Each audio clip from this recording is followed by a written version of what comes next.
For today's video mga lods, ito na nga po pala yung full video guide ng flower pole design natin na may scallop design na pwede nyo pong i-apply sa simbahan, sa hallway ng simbahan, or kung gusto niyo naman po kung may dibu, pwede po nyo itong i-apply sa hagdanan pababa. Full video guide, umpisahan na natin. Dito nga mga lods, isaglagay na tayo ng tie wire natin yan. Imagine nyo na lang ito yung pinaka hallway na dadaanan ng bride or pinaka hallway na daanan mga idol yan. Naglagay tayo ng tie wire. Minsan kasi lalo na kung sa simbahan, meron talaga silang poste na pinagkakabitan ng kulot. Paano ba tayo maglalagay nun? Ito nga yung kulot natin mga lods sa white. Kalimitan kasi white naman talaga kapag sa wedding. Yan. Fold nyo lang to. Yan. Ito yung kalimitang ginagamit natin o ginagawa pa rin natin sa mga scallop design natin mga lods. Kalimitan kasi is doon kasi sa wedding is tinatali talaga siya. Kasi hindi naman siya kagaya sa table skirting na pwede natin ipin. Tapos dito, fold nyo lang siya na mahaba. Yan. Fold lang natin na mahaba para mas maganda yung laylay. Yung nakababa. Depende sa inyo kung gaano kababa yung gusto nyo mga idol. Kung mahaba yung kulot nyo, mas maganda kung mas mababa. Yan. Tapos tali.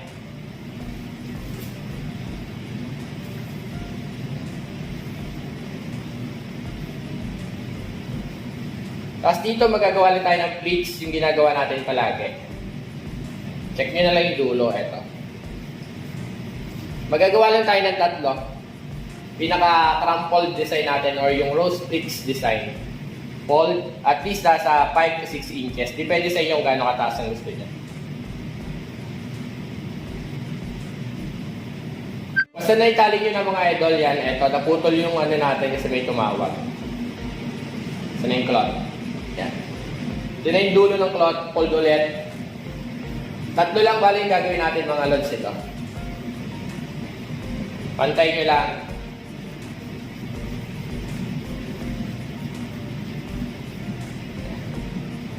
Tali lang.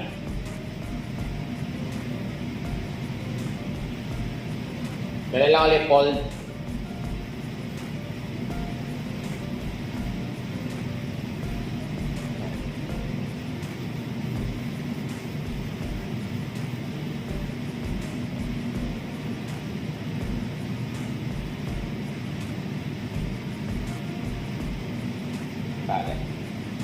Yan. Basta tali nyo na mga idol, itong pinaka tali natin, itatali nyo ulit sa pinagtalian nyo.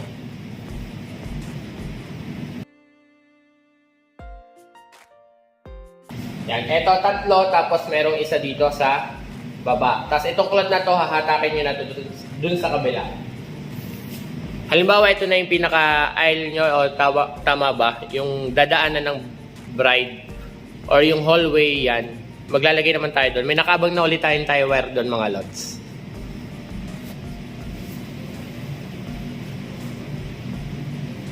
Takin nyo lang, gawa lang kayo ng scallop design.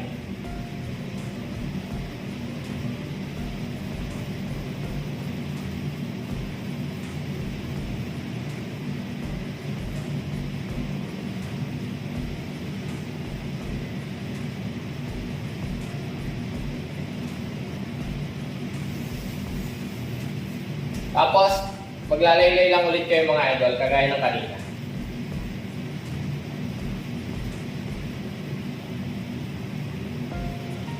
Check nyo na lang kung pantay.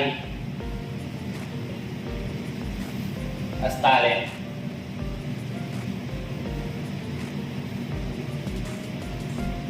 Tapos gagawa ulit kayo ng tatlong pleats or tatlong rose fold design, kagaya ng nasa kabila.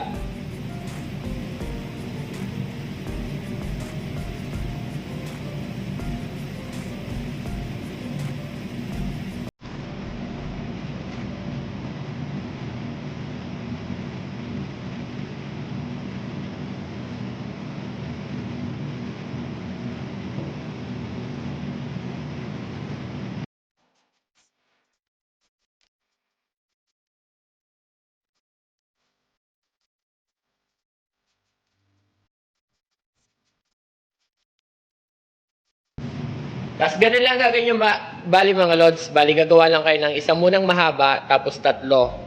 Scallop design, isa munang mahaba, tapos tatlo. Dire-diretso lang tayo hanggang doon sa may dulo.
Ito na siya mga lods yan.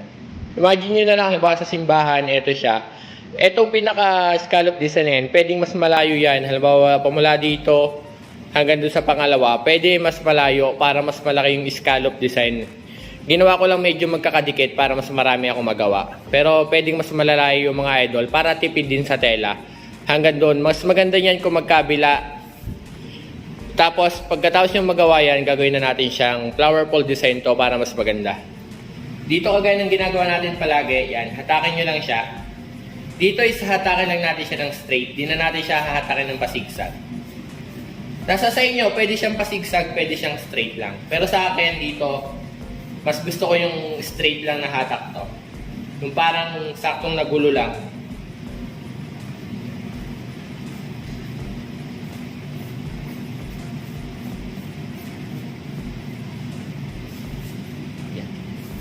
Tapos dito sa baba mga lods, ito bubukahin nyo lang ito.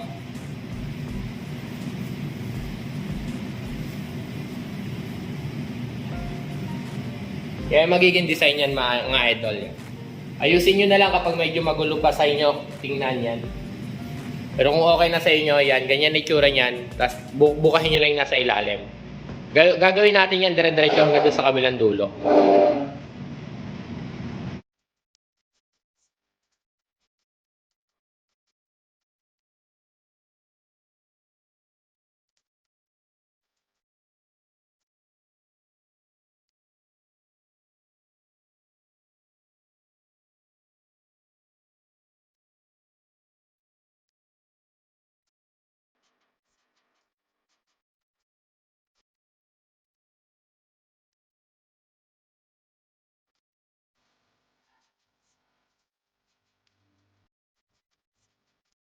At bale ito na siya mga lods yan. Scallop design lang, dire-diretso, papunta doon yan. Imagine nyo na lang ito yung aisle na pag lalakaran mga idol yan. Mas magaganda kung yung scallop design is mas malalayo. Halimbawa may space kayo dyan na 1.5 meter bago kayo mag-scallop design. Dito kasi dinikit-dikit natin yung pinaka-design natin na to para makita nyo yung itsura, para mas marami tayong magawa. Yan, dito nga sobra pa yung kulot natin eh. Yan. Ito na yung itsura niyan mga idol. Kung ito yung gagamitin nyo sa paglalakaran or pwede rin ito mga idol sa hagdan. Kung makikita nyo yung hagdan pababa, kalimitan ginagamit yun sa dibu, yung hagdan pababa. Tapos gawin nyo na lang 2 colors combination para mas maganda. Pero kapag sa simbahan mga lods, ito yung magandang nilalagay din sa simbahan. Tapos para mas maganda, mas bongga siya tingnan, lagyan nyo siya ng artificial na green plant para mas maganda siya tingnan. Kagaya nito, lalagyan nyo lang siya ng green plant accessories para mas maganda siya tingnan. Yan ang itsura niya mga idol. Yan. Ang kulot na haba natin na ginamit, yung haba po is nasa, 15 yards yan mga idol. 15 to 17 yards mga idol kasi may sobra pa tayo. Yan. Bali yan ang itsura niyan mga idol. Yan. Sobrang haba ng ginawa natin.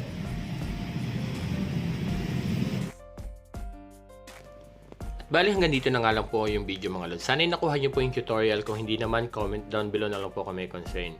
Kagaya po ng sabi ko mga lods, ito na po yung itsura niya kung may green plant pa kayo para mas gaganda pa po yung pinaka-design nyo. At sa ganitong design mga lods, mas maganda po kung mas malalayo yung scallop design para mas tipid din po sa tela kung ang tela nyo is maigsi lang. Hanggang dito na nga lang po, follow for more at huwag nyo naman po kalimutang i-share pa po yung mga videos natin para sa gusto rin po na matuto ng table skirting.